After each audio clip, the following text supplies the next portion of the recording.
ისურვებთ საკმაოდ მწვავე კვირა გელოდებათ წინ და ახლა ჩვენ გვაქვს საშუალება გავესაუბროთ უმცირესობის ლიდერს ბატონ დავით ბაქრაძეს, რომელიც ასევე ქუთაისიდან გვერდება პირდაპირ ეთერში. საღამომშვიდობისა ბატონო დავით, დიდი მადლობა რომ მონაწილეობთ თქვენ ჩემს გადაცემაში და მოდი დავიწყებ პირველივე შეკითხვა ბატონმა დავით უსუფაშვილმა ძალიან ბევრჯერ განმარტა ამ შემოთავაზების ასე ვთქვათ მიზანი, რა იყო ინიციირების ასე ვთქვათ მთავარი საბაბი მართველი გუნდის მხრიდან, როდესაც ამ საკონსტიტუციო ცვლილება შემოიტანა და პირდაპირ დასვა ესეთი შეკითხვა რომ რატომ არ აპირებს უმცირესობა ყოველგვარი თქვა წინაპირობების საკუთარი პირობების გარეშე მხარი დაუჭიროს ამ ცვლილებას, როდესაც საუბარია რომ სწორედ ამის შემდეგ შესაძლოა დაიწყოს ეგრეთ წოდებული კოჰაბიტაციური რეჟიმი. რატომ არ აძლევს უმცირესობა ხმას ამ ცვლილებას? პირველ რიგში მოგესალმებით ნინო, მივესალმები ჩვენს მაყურებელს და კეთილი იყოს, ვერ ვიტყვი ჩემი ფეხით ხო, მაგრამ ჩემი ჩართვა ყოველ შემთხვევაში კეთილი იყოს თქვენს გადაცემაში. რაც შეეხება ამ კითხვას, მოდით თავიდანვე დავარქვათ საგნებს თავისი სახელი და ვთქვათ ზუსტად რა ხდება. ეს ცვლილება და ეს დებულება მთავრობის დათხოვნის, რომელსაც ასე ძლიერ ებრძვის და აკრიტიკებს დღევანდელი უმრავლესობა. ამა წლის ოქტომბრიდან ავტომატურად ცხადდება ძალადაკარგულად, იმიტომ რომ ძალაში შედის ახალი კონსტიტუცია, რომელშიც ეს დებულება უბრალოდ აღარ არსებობს. ამიტომ დავარქვათ ზუსტად რა ხდება. საუბარი იმაზე კი არ არის ეს წესი მთავრობის დათხოვნის გვექნება თუ არ გვექნება, დაგვრჩება თუ არ დაგვრჩება. არ გვექნება და არ დაგვრჩება, იმიტომ რომ ოქტომბრიდან ახალი კონსტიტუციით ეს უქმდება. საუბარი არის იმაზე, რომ მთავრობის ერთი წამით დავასრულებ, დავასრულებ. საუბარი არის იმაზე, რომ მთავრობას სურს, რომ ეს გააკეთოს დღეს და არა ოქტომბერში. მეორე თემაა, რატომ სურს მთავრობას ამის გაკეთება დღეს? ძალიან მარტივი პასუხია, იმიტომ რომ მთავრობას ეშინია, რომ აპრილში პრეზიდენტმა შეიძლება გამოიყენოს ეს უფლება და მთავრობას შეექმნას თანამდებობაზე დარჩენის პრობლემა. და რას ხედავთ აქ? მთავრობა, რომელსაც ეშინია საკუთარი პოზიციის დაკარგვის გამო, გვაყენებს ოპოზიციას ალტერნატივის წინაშე. მივიღოთ ეს ცვლილება დღეს, მაგრამ როგორ ვიღებთ ამ ცვლილებას? არის ორი გზა. პირველი, შანტაჟი და ხელის გადაგრეხვა და მეორე ნორმალური თანამშრომლობა. ის, რასაც დღეს აკეთებს მთავრობა, ეს არ არის ნორმალური. მათი საკუთარი შიშის გასაფანტად ისინი ცდილობენ ისე მივცეთ ხმა ამ ცვლილებას, რომ ამის პარალელურად უმცირესობის წევრები ამყოფონ შანტაჟის და ზეწოლის რეჟიმში. ერთდროულად კოჰაბიტაცია და თანამშრომლობა, ერთდროულად კოოპერირება და პროკურატურაში დაბარება ერთდროულად არ ხდება. ამიტომ ის, რასაც დღეს ჩვენ ვხედავთ მთავრობას, საკუთარი შიშის გასაფანტად, მთავრობა იყენებს ოპოზიციაზე ზეწოლას და ამავე დროს გვეუბნება, რომ ამ ზეწოლის პირობებში მოდი კეთილინებით მიეცით ხმა. ამის საპირისპიროდ, რასაც ჩვენ ვეუბნებით, არის რომ კი ბატონო, გინდათ რომ დღეს ვერ მივიღოთ ეს ინიციატივაზე გადავიდოდეთ და თქვენ შეთავაზებაზე მოგცემთ ამაზე საუბრის საშუალებასაც, რა თქმა უნდა, თუმცა როდესაც საუბრობთ რომ მთავრობას ეშინია ვთქვათ დაკარგოს თავისი ადგილები, უმრავლესობის არგუმენტი არის რომ არ შეიძლება პრეზიდენტს და ქვეყანას ყავდეს მთავრობა, რომელსაც არ აქვს ლეგიტიმაცია ხალხის მიერ არჩეული პარლამენტის მხრიდან. ეს არგუმენტი არ არის თქვა თქვენთვის მისაღები, თუ მიუღებელია ვთქვათ პირიქით. სწორედ ამიტომ ითხოვენ ისინი ოქტომბრამდე ვთქვათ უფრო ადრე გადმოტანას, ხო? ასეთია უმრავლესობის არგუმენტი მთავარი. ეს არგუმენტი რომ ისაღებია, სწორედ ამიტომ ოქტომბრიდან ეს დებულება კონსტიტუციაში აღარ იარსებებს და სწორედ ამიტომ განაცხადა პრეზიდენტმა, რომ ის აპრილში არა, ერთ წუთი ნინო დავასრულებ ასე თუ შეიძლება რა, იმიტომ რომ ამაზეა, აქ საუბარი იმაზე კი არ არის შევინარჩუნებთ თუ არ შევინარჩუნებთ ამ წესს, ისევ ვიმეორებ. ეს წესი ოქტომბრიდან აღარ იარსებებს. დღეს საუბარი არის იმაზე, რომ კონკრეტულად მთავრობა შეძლებს თუ არა საკუთარი შიშის გაფანტვას, რომ აპრილში შეიძლება ეს მექანიზმი გამოყენებული იქნეს და მთავრობამ დაკარგოს ადგილი. ამიტომ აი ამაზეა საუბარი, ოპოზიცია წაყვება თუ არ წაყვება მთავრობას იმ ცვლილებაში, რომელიც რეალურად ემსახურება არა კონსტიტუციის გაუმჯობესებას, იმიტომ რომ ოქტომბრიდან ისედაც გაუმჯობესდება კონსტიტუცია, არამედ მთავრობის პოზიციის გამყარებას. მე მესმის მთავრობის პოზიცია, მე მესმის რომ მათ უნდათ რომ თავი იგრძნოთ დარწმუნებით რომ მათ საფრთხე არ ემუქრებათ. მე უფრო მეტსაც გეტყვით, მე მზად ვარ რომ ასეთი გარანტიები მთავრობას ჰქონდეს, იმიტომ რომ დღეს ქვეყანას სჭირდება არა ის მთავრობა, რომელიც ფიქრობს რომ რა მოუვა ორ თვეში და სამ თვეში, არამედ ის მთავრობა, რომელიც საქმეს აკეთებს და ხალხს ეხმარება. ამიტომ ამბობთ რომ ჩვენ მზად ვართ ამ ცვლილებების განხილვისთვისაც, მზად ვართ ამ ცვლილებების მხარდაჭერისთვისაც. ოღონდ ნუ გთხოვს მთავრობა რომ როდესაც ერთი ხელით გვაწვება და პარლამენტის წევრებს პირდაპირ ზეწოლის ქვეშ ამყოფებს, მეორე ხელით გამოგვიწოდოს და გითხრას, რომ ეს არის კოჰაბიტაცია და ამიტომ ჩვენ ხმის ამოუღებლად უნდა მივცეთ ხმა ამ ცვლილებებს. ამიტომ თავაზობთ ჩვენ გინდათ თანამშრომლობა, გადავიდეთ თანამშრომლობაზე. ოღონდ გადავიდეთ ნამდვილ თანამშრომლობაზე, ზეწოლები გავაჩეროთ, ერთად ვიმუშაოთ, ეს ცვლილებაც მივიღოთ, სხვა ცვლილებებიც მივიღოთ, გავასუფთავოთ ეს მინდორი და ვიყოთ ნორმალურ რეჟიმში. აი ეს არის ნორმალური რეჟიმი და არა ის, რომ ერთის მხრივ ყოველდღე ახალ-ახალი პარლამენტის წევრი იბარო პროკურატურაში და მეორეს მხრივ გიკვირდეს, რომ ეს პარლამენტის წევრი რატო საკუთარი კეთილინებით არ მიჭერს მხარს მე რო თავი ვიზნო უკეთესად. ამ განცხადებებზე პარლამენტის თავმჯდომარემ და ჩემს ეთერში თქვა ესეთი ინიციატივა, რომ მე მეკუთვნის 15 წუთი ხვალ დებატებში შემიძლია დავუთმო უმცირესობის წევრებს და გამოვიდნენ და გააკეთონ საჯარო განცხადებები ამ ზეწოლის შესახებ, რომ თქვა თუ მართლა ასია მოხდეს ამის გამოძიება. აპირებთ რომ ხვალ ეს ტრიბუნა გამოიყენოთ ამ განცხადებებისთვის. ასეთ შეთავაზება ოფიციალურად არ მიგვიღია, თუმცა მე შემიძლია გითხრათ როგორც მინიმუმ 2 წევრი უმცირესობის მე შემიძლია გითხრათ როგორც მინიმუმ 2 წევრი უმცირესობის, რომელმაც საჯაროდ განაცხადა მათზე განხორციელებული ზეწოლის შესახებ. ერთი გახლავთ ბატონი ლემონჯავა, რომელმაც განაცხადა, რომ მას დაუკავშირდნენ და უთხრეს, რომ ის ან ხმას მიწევდა ამ საკონსტიტუციო ცვლილებას, ან გამოიძიებდნენ ფოთში მისი მერობის პერიოდში მიმდინარე საქმეებს და მას შემდეგ რაც მან უარი განაცხადა ხმის მიცემაზე, ის დაბარებული იქნა პროკურატურაში და გამოძახებული იქნა მართლაც. მეორე გახლავთ ბატონი ღვინიანშვილი, რომელმაც ასევე საჯაროდ განაცხადა, რომ მას შემოუთვალეს ასევე, რომ თუ ის ხმას არ მიცევდა ამ ცვლილებებს, მისი გუბერნატორობის დროინდელ საქმეებს ამოწევდნენ და პირველი მსხვერპლი ამ საქმეების იქნებოდა ბატონი სიბაშვილი, რომელიც მართლაც დაბატიმრებულია. ახლა ასეთ პირობებში, როდესაც ამას ეუბნები დეპუტატებს, არ უნდა გიკვირდეს და არ უნდა მოთხოვო ბატონო დავით აზრს დავასრულებ, ნინო, ასეთ შემთხვევაში, როცა ამას ეუბნები და ესე ექცევი დეპუტატებს, არ უნდა გიკვირდეს, რომ მეორეს მხრივ ეს დეპუტატი რაღაცა დაცვის, მოლაპარაკების და გარანტიის გარეშე თავს შეიკავებს შენთვის სასურველი ცვლილებების მხარდაჭერისგან.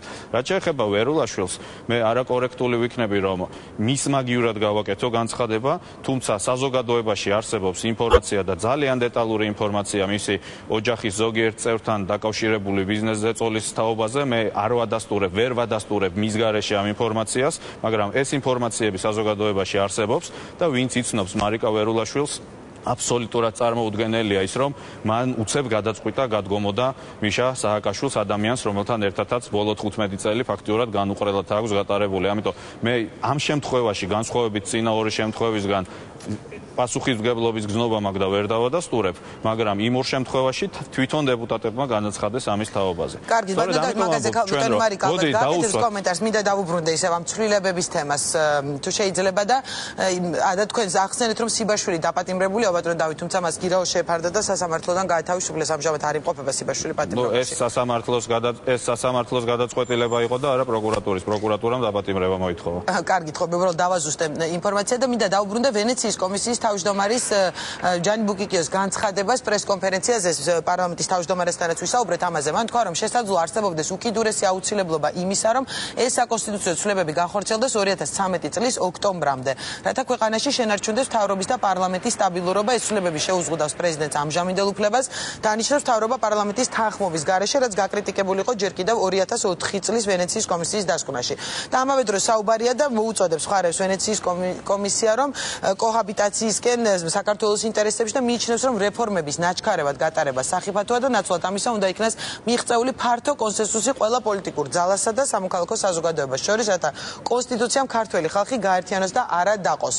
ანუ 6 თვეში თუ მაინც უნდა შეიცვალოს, ვთქვათ, ეს ყველაფერი და როდესაც არის საუბარი უნდა იყოს მიღწეული კონსენსუსი, ბატონო დავით, რატომ მოხდა უცებ ამ საგარეო კურსის ინიციირება, რომელზეც ასევე ვთქვათ მთავრობის მხრიდან ღიად არის დეკლარირებული, რომ არ იცვლება ეს კურსი და რჩება ევროატლანტიკურ სივრცეში გაერთიანება საქართველოში და თქვენ მოითხოვეთ კონსტიტუციაში ამის ძალიან ესე მწვავედ ჩაწერა. ხოსტო ერთ პირობა წამოაყენეთ და კვორუმის გაზრდა. ზუსტად ეს არის ძალიან საინტერესო, ნინო, როდესაც მე ამ ბრიფინგს ვატარებდი, გულწრფელად ვიყავი დარწმუნებული, რომ ეს იყო ძალიან კონსტრუქციული შეთავაზება, რომელსაც მთავრობა დადებითად გამოეხმაურებოდა და ძალიან გამიკვირდა მთავრობის და უმრავლესობის მხრიდან ასეთი რეაქცია. ის, რასაც ჩვენ ვაკეთებთ, არის ზუსტად ის, რაზეც საუბრობდა ვენეციის კომისიის პრეზიდენტი. ძებნით საერთო თემებს თანამშრომლობისთვის. ეს თემა, რომელიც არის, მოდი დავიწყოთ პირველი თემით, მოკლედ და მერე გადმოვარდნილ წამოვალ და აუცილებლად მინდა რომ აგიხსნათ საგარეო პოლიტიკაზე რატო გაჩნდა ეს იდეა, დავიწყოთ ოპოზიციაზე ზეწოლის თემით. ეს თემა, თუ ეს თემა არ აწუხებს ხელისუფლებას, ამ თემაზე არის მუდმივად საუბარი ქვეყნის შიგნით, ქვეყნის გარეთ. როგორ შეიძლება ეს არ აწუხებდეს ხელისუფლებას? ამიტომ ჩვენ ვთავაზობთ, მოდით დავსხდეთ აი ეს quorum-ი გაზრდილი, რომელიც ოქტომბერში ამოქმედდება და ზოგიერთმა ჩემმა კოლეგამ ვერ გაიგო, საიდან გაჩნდა 3/4. ეს არის ოქტომბერში ასამოქმედებელი დებულება.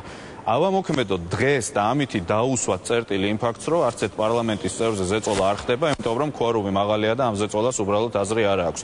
თუ ხელისუფლების ინტერესში არ არის დაუსვას წერტილი ამ თემას და მორჩეს ეს გაუთავებელი ლაპარაკი იმაზე, რომ ოპოზიციის წევრებზე და დეპუტატებზე ზეწოლაა. აი სრულიად პარადოქსული სიტუაციაა. მე როგორც ოპოზიციის წევრს უნდა მაწყობდეს, რომ ეს თემა არ დაიხუროს და მუდმივად დავადანაშაულოთ ხელისუფლებას ზეწოლაში. ამ დროს მე ვთავაზობ მთავრობას, რომ მოდი ეს თემა დავხუროთ და წერტილი დავსვათ მეთქი და მთავრობის მხრიდან არის რეაქცია, რომ არა ჩვენ ამაზე არ წამოვალთ. აი აბსოლუტურად გაუგებარია. ფორმალურ პრობლემებზე საუბრობდა, რომ რაღაც ერთიანად განხილვა ამ ორი ცვლილების შეუძლებელი. ამ შემთხვევაში რას თავაზობთ მაშინ უმრავლესობას? არანაირი იურიდიული და ტექნიკური პრობლემები არ არსებობს, ხა ეს არასერიოზულია, თუ ჩვენ ვართ სერიოზული პოლიტიკური ძალა, თუ ჩვენ საუბრობთ სერიოზულ საკონსტიტუციო ცვლილებებზე, რომელიც ამ ქვეყანაში დაასრულებს დაპირისპირებას, არეულობას და გადაგვიყვანს მშვიდობიანი თანაარსებობის კალაპოტში, არასერიოზულია ტექნიკური მიზეზების მოყვანა, რის გამო არ უნდა გავაკეთოთ ეს. ეხლა რაც შეეხება მეორეს და საგარეო პოლიტიკას, ესეც მინდა რომ კარგად განვარტო. აქაც ხო ეს არის ის თემა, რომლის შენარჩუნებაშიც ობიექტურად უნდა იყოს დაინტერესებული ოპოზიცია, რომ ჩვენ მუდმივად ვაძახოთ მთავრობას, რომ თქვენ გინდათ ევროპული კურსის შეცვლა და რომლის დახურვაში უნდა იყოს დაინტერესებული მთავრობა, რომ ამ თემაზე ბრალდებები შეწყდეს. ისეთივე პარადოქსია. ჩვენ ვთავაზობთ ოპოზიცია მთავრობას, რომ მოდი დავხუროთ ეს თემა და კონსტიტუციაში გაჩენილი ერთი წინადადებით ამ თემაზე დისკუსია დავამთავროთ და მთავრობა არის წინააღმდეგი. მე თან ვერ მოვისმინე უმრავლესობის მხრიდან ვერც ერთი არგუმენტი. ხა არგუმენტები იყო, რომ ეს არსად არ წერია. უკაცრავად, ძალიან ბევრი ქვეყნის კონსტიტუციაში არის დაფიქსირებული ამ ქვეყნების საგარეო პოლიტიკური კურსი და უსაფრთხოების კურსი. მაგალითისთვის მოგიყვანთ ლიტვას, რომელსაც პირდაპირ უწერია, რომ ის არ უნდა იყოს პოსტსაბჭოთა გაერთიანებების წევრი, მაგალითისთვის მოგიყვანთ მოლდოვას, რომელსაც პირდაპირ უწერია, რომ მის ტერიტორიაზე არ უნდა იყოს სამხედრო ბაზები და მაგალითისთვის ყველაზე უცნაური მაგალითისთვის მოგიყვანთ საქართველოს პირველი რესპუბლიკის დამოუკიდებლობის დეკლარაციას, სადაც პირდაპირ წერია ჩვენი საგარეო პოლიტიკური კურსი, რომ საქართველოს უნდა იყოს ნეიტრალური. დეკლარაციის ფორმა, ბატონო დავით უმრავლესობის მხრიდანაც იყო შემოთავაზებული, რომ თქვათ მივიღოთ საერთო დეკლარაცია. ნინო, დავასრულებ თუ შეიძლება, თუ ლიტვას შეიძლება ეწეროს მოლდოვას და თუ საქართველოს შეიძლებოდა რომ 918 წელს ეს ჩაეწერა, რატომ არის სისულელე რომ დღეს ჩავწეროთ? ამიტომ არგუმენტს რომ ეს არსად არ ხდება, მე ვერ მივიღებ. ეხლა გეტყვით ჩვენ არგუმენტებს, რატომ არის ეს მნიშვნელოვანი?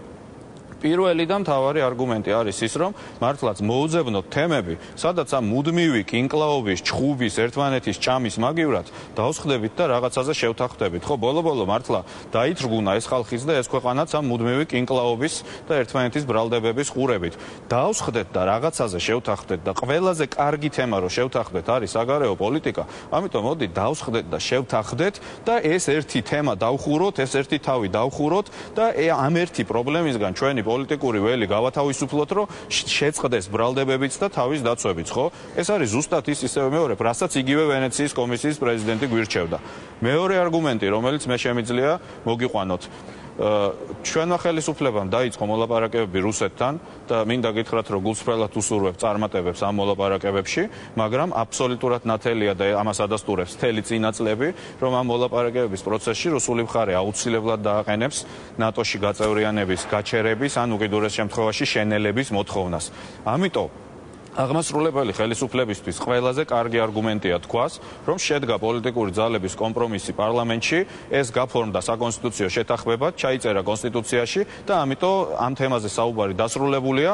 უკაცრავად ჩვენო რუსო მეგობრებო და კოლეგებო, მაგრამ ვერც დსთ-ში დავბრუნდებით, ვერც ნატოზე ვიტყვით უარს, იმიტომ რომ ასეთი საკონსტიტუციო ჩანაწერი მიიღო პარლამენტმა. ეს არის ძალიან აპრობირებული ტაქტიკა, ძალიან ბევრი ქვეყნის აღმასრულებელი ხელისუფლებისთვის, როდესაც შედის რთულ და საშიშ მოლაპარაკებაში ზურგს იმაგრებს პარლამენტის მიერ მიღებული გადაწყვეტილებით და ზურგს იმაგრებს პოლიტიკური ძალების კონსენსუსით. ამიტომ, რასაც ჩვენ ვთავაზობთ ხელისუფლებას, მათი საწინააღმდეგო კი არ არის, ნინო, ობიექტურად ძალიან ბევრი თვალსაზრისით ეს არის მათი ინტერესში და ამიტომ ამბობ, რომ ჩემთვის სრულიად გაუგებარი იყო ის ისტერიული რეაქცია, რომელიც ამ შეთავაზებას მოყვა. თუმცა ბატონო დავით, პარლამენტის თავმჯდომარემაც ზუსტად იგივე განაცხადა, რაც თქვენ ეხლა თქვენ დავსხდეთ, დავიწყოთ ნორმალური თანამშრომლობა და ამის წინაპირობად, უпроსოდ ამის შეთავაზება დასახელდა სწორედ ის ცვლილება, რაზეც თქვენ არ თანხმდებით, თქვათ რომ მხარი დაუჭიროთ, თუ კი ეს საგარეო კურსი არ ჩაიწერება. ამიტომ მინდა გითხოთ, თუ კი ისინი არ თანხმდებიან, თქვენ არ თანხმდებით, ანუ ამ ხრივ რაღაც ერთგვარ პოლიტიკურ ჩიხში ხომ არ ანუ როგორ უნდა გაგრძელდეს, ანუ როგორ უნდა იყაროს კენჭი ამ ცვლილებებს, თქვათ ჩავარდა, მაშინ საგარეო კურსის ჩაწერაც ბუნებრივი ალბათ არ მოხდება, თუმცა პარლამენტის თავმჯდომარე ამბობდა, რომ მზად არის ამ თემაზეც დაიწყოს განხილვები და დღეს ბიუროზეც იქნა შემოტანილი ბარამიძის ინიციატივაო, მან თქვა. ეს შემოტანილი რო იქნა ბიუროზე ეს ტექნიკური პროცედურაა და უმრავლესობის დამსახურება არანაირად არ არის, რაც შეეხება დასხდომას და დაწყებას ლაპარაკი კი არ ჭირდება, დასხდომა და დაწყება ჭირდება და თუ მზად არის ამისთვის უმრავლესობა ხვალვე დავსხდეთ და დავიწყოთ. ოღონდ ეს ვერ მოხდება ისევ მეორებ, ისე როგორც მათ წარმოუდგენიათ, რომ პარალელურ რეჟიმში 7-8 ჩვენი დეპუტატი ყავდეთ დაბარებული პროკურატურაში და ხელებს უგრიხავდნენ და ამის პარალელურ რეჟიმში ერთმანეთს უღიმოდეთ და ვამბობდეთ, რომ ჩვენ მზად ვართ, რომ თავრობა ცხოვრება გაუადვილოთ და შიში მოუხსნათ აპრილში დათხოვნის. თუ ჩვენ მივდივართ თანამშრომლობაზე, თანამშრომლობა ნიშნავს თანამშრომლობას. თანამშრომლობა ნიშნავს იმას, რომ საუბრობთ იმ თემებზე, სადაც პოულობთ საერთო ენას, საუბრობთ იმ თემებზე, რომელიც არის ორივე მხარის ინტერესში და იმ თემებზე, რომელიც ჭირდება ქვეყანას. ეს არის პოლიტიკა. პოლიტიკა ეს ალგებრა კი არ არის, რომ ჯერ 3-3 მიუმატო და მერე 3-7 ცალცალკე. პოლიტიკა არის სწორედ ის, რომ ინტერესების შეჯერებით მიხვიდეს საერთო წერტილამდე. აი ამას ვთავაზობთ, რომ შევაჯეროთ ეს ინტერესები და მივიდეთ საერთო წერტილამდე. თქვენი ინტერესია, რომ თავრობას მოეხსნას შიში და პრობლემა, მოუხსნათ ბატონო შიში და პრობლემა. ჩვენი ინტერესია, რომ ზეწოლა შეწყდეს ოპოზიციაზე, ვისაუბროთ ამ თემაზე. ჩვენი ინტერესია, რომ საერთო თემა გავაჩინოთ და ამ ქვეყანაში რაღაცაზე შევთანხმდეთ ბოლოს და ბოლოს. ხელისუფლება და ოპოზიცია ვისაუბროთ საგარეო პოლიტიკაზე. აი ეს არის ნორმალური პოლიტიკური პროცესი. პოლიტიკური პროცესი იზოლირებული მოვლენების თანმიმდევრობა კი არ არის, რომ ჯერ ეს გავაკეთოთ, მერე ეს გავაკეთოთ. პოლიტიკური პროცესი არის პროცესი, სადაც რამდენიმე ინტერესის ერთდროული გათვალისწინება ხდება და ეს ხდება ყოველთვის პოლიტიკური შეთანხმების მიღწევა. უმცირესობა მხარს დაუჭერს დაიწყება ეს პროცესი და ამ კონტექსტში მინდა გითხოთ, თქვენ ესე იგი ბოლომდე მიუღებელი, ასე ვთქვათ, არ არის პრინციპულად მიუღებელი თქვენთვის, ხო ვთქვათ, ამ ცვლილებაზე მხარდაჭერა, რადგან საკუთარი პირობებით ამას თანხმდებით. აი ამ ეგრეთ წოდებული კოჰაბიტაციისკენ გადადგმულ ნაბიჯად შესაძლოა თუ არა ჩაითვალოს თქვა უმცირესობის მხრიდან თან იქ ითქვა რომ ერთიანი პოზიცია აქვს თუ არა უმცირესობას ეს გაირკვევაო თქვა დღეს პრემიერიც საუბრობდა ანუ რამდენად ერთიანია უმცირესობა რომ ნამდვილად თქვა ჩააგდოს ასე ვთქვა ეს კენჭისყრა ვერ მოხდეს ამ საკონსტიტუციო ცვლილების მიღება და შემდეგ კვლავ ალბათ განახლდეს არ ვიცი რაღაც სახის მოლაპარაკებები უკვე შემდეგ საგარეო კურსის თქვა აი გეკითხებით ნინო ეს არ არის ზეწოლა როცა 3 დღეა გვესმის განცხადებები რომ ვერც ერთი დეპუტატი ოპოზიციის ვერ ამოეფარება სხვების ზურგს და ყველას ვაიძულებთ რომ ინდივიდუალური პოზიცია დააფიქსიროს იმის შემდეგ რაც გითხარით რომ რამდენი დეპუტატის მიმართ იყო ამოქმედებული სანქციები რაც უმრავლესობის ლიდერი პირდაპირ საუბრობდა ბერკეტებზე რატონია ეს საერთოდ როდის მერე გაჩნდა პარლამენტში ეს თემა რომ ფრაქციების მიხედვით კი არ იქნება კენჭისყრა ყველას ვაიძულებთ ინდივიდუალური გადაწყვეტილება მიიღოს და ამაზე იქნება მათი ბედი დამოკიდებული და დამოკიდებული ის საკუთარ ოჯახებს ჩახედავენ და შეხედავენ თუ არა ხვალ. ახლა ეს მუქარა არ არის, ეს ზეწოლა არ არის. ეს ნიშნავს იმას, რომ რაღაცა დავსხდეთ და ვისაუბროთო, რო იძახიან. ეს არის დასხდომა და საუბარი, კაცო, ხალხს პირდაპირ აშინებენ, რომ ხმას თუ არ მოგწევთ ხვალ, ზეგ თქვენ შვილებს ვეღარ შეხედავთო. ეს არის დავსხდეთ და ვისაუბროთ. ამიტომ ამაზე ზუსტად საუბარი რომ ნინო ერთდროულად ერთ წამით დავასრულებ თუ შეიძლება რა თქმა უნდა ერთიანია მაგრამ ზუსტად ამაზე მაქვს საუბარი რომ ერთდროულად დაშინება რომ ზეგ შენ ოჯახის წევრს ვეღარ ნახავო და ხვალ მოდი და კეთილინებით ხმა მომეციო ეს ხო ერთდროულად არ ხდება ამაზეა საუბარი რომ გავაჩეროთ ის პროცესი დავსვათ წერტილი შევაჩეროთ ეს ზეწოლები და დავსხდეთ და ნორმალურ პირობებში ვილაპარაკოთ თორე ამ ცვლილებას ისევე მეორებ ამ ცვლილებაში კი არ არის საქმე არც არავინ არაპირებს აპრილში არაფერს სიმართლე რო გითხრათ გითხრათ და ისევე მეორებ ოქტომბრიდან თავისთავად გაქრება ეს ცვლილებაც და ოქტომბრიდან სხვა პრეზიდენტი ეყოლება ამ ქვეყანას. ამიტომ რაც არ უნდა ვიჩხუბოთ ჩვენ დღეს, ჩემთვის ეს პირადად ჭიქა წყალში ქარიშხლის გამოწვევაა, იმიტომ რომ ოქტომბერში ქრება მიზეზიც და შედეგიც თავისით. ამიტომ ეს ცვლილება კი არ არის მთავარი. მთავარია რომ ბოლო-ბოლო ამ ჩხუბიდან, ხელების გადაგრეხიდან რაღაცა თანამშრომლობაზე და ნორმალურ რეჟიმზე გადავიდეთ. აი ეს არის მთავარი. და პოლიტიკაში მთავარი რა არის, იცით? პოლიტიკაში მთავარი არის მიაღწიო ინტერესების შეჯერების გზით შენი ინტერესის რეალიზებას. ეხლა მე ვეკითხები უმრავლესობას, თუ ჩვენი წინადადება იქნება მიღებული. პირველი შედეგი საკონსტიტუციო ცვლილებებს ოპოზიცია მისცემს ხმას და უმრავლესობა და მთავრობა მიიღებს იმას, რაც უნდა. არის თუ არა ეს მათ ინტერესში? არის. მეორე შედეგი, საგარეო პოლიტიკაზე გავაკეთებთ ამ ჩანაწერს და ერთხელ და სამუდამოდ დაიხურება ეს ბრალდებები და დისკუსია, მიდის თუ არ მიდის საქართველოს ევროპული გზით. არის თუ არა ეს ხელისუფლების ინტერესში? არის.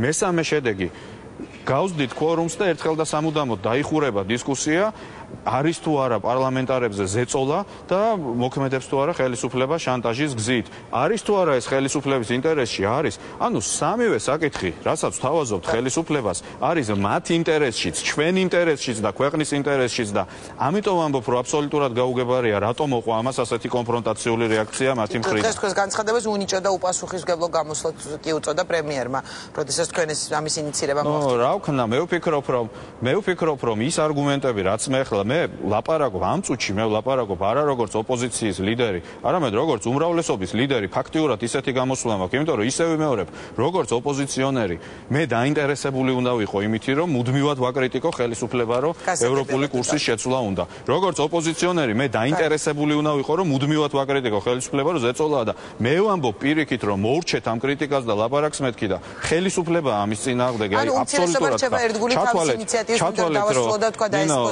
ჩათვალეთ, რომ უნიჭო ვარ, მაგრამ ეს ნამდვილად არ მესმის, რაც ხდება. კარგი და ბოლო, ანუ უმცირესობა რჩება თავისი ინიციატივის და შეთავაზების ერთგული, არაპირებს რომ მხარი დაუჭიროს საკონსტიტუციო ცვლილებებს, თქვათ, საკუთარი პირობების გარეშე. ანუ ეს შეთანხმება ჯერჯერობით ვერ შედგა, თქვათ, ხვალიდელი დებატები კიდევ ალბათ უჩვენებს, მაგრამ თქვენი ბოლო პასუხი მინდა. ხვალ არც განიხილება ეს ცვლილებები და სიმართლე გითხრათ, ცოტა გაუგებარი ფორმატია ცვლილებების გარეშე, რატო შემოვიდა საერთოდ ეს დებატები და საიდან გაჩნდა დებატები, იმიტომ რომ ან უნდა განგვეხილა ცვლილებები, ან უნდა მოხსნილიყო თემა, მაგრამ კი ბატონო, რახან უმრავლესობას ასე უნდა და იყოს ასე და ჩატარდეს ეს დებატები, ამიტომ პირველ რიგში ხვალ არანაირი გადაწყვეტილება, რა თქმა უნდა, არ იქნება დებატები, იქნება ეს ერთი, მერე მეორე. მუდავარქებთ ამას პირობებს, ეს არ არის პირობები. ეს არის ის დაბალანსებული სქემა, რომელიც საშუალებას მოგცევს შევცვალოთ პარლამენტში გარემო და ხელის გადაგრეხიდან გადავიდეთ იმ რეჟიმში, სადაც მართლაც ჩვენი უმცირესობის წევრი დეპუტატები დასხდებიან და მთავრობის ინტერესიდან გამომდინარეც კი რაღაცას მიცევენ ხმას. აი ამაზეა საუბარი, რომ შევცვალოთ ეს მუდმივი დაპირისპირება, შევცვალოთ ეს მუდმივი ბრალდებები, შევცვალოთ ეს მუდმივი ერთმანეთის კრიტიკა ნორმალური რეჟიმით, სადაც შევძლებთ დასხდომას და ნორმალურად, მშვიდად პროკურატურის და ფინანსური პოლიციის გარეშე პოლიტიკური პროცესის წარმართვას. ამაზეა საუბარი და ასეთ პოლიტიკურ პროცესში ამ ცვლილებებს დაუჭერთ კი არა მხარს. შეიძლება ბევრად მეტ რამეში გავყვეთ ამ მთავრობას, რასაც კარგს გააკეთებს ამ ქვეყნისთვის, მაგრამ ამაზე გადავიდეთ და მოურჩეთ ამ ხელების გადაგრეხვას. აი ამაზეა საუბარი. დიდი მადლობა. წარმატებებს გისურვებთ მართლგუნცას და უმცირესობასაც. პრემიერმა თქვა, რომ პინგ-პონგს აღარ აპირებს უმცირესობასთან, ეს ბრალდებები უნდა დასრულდეს და დაიწყოს თანაშრომლობა.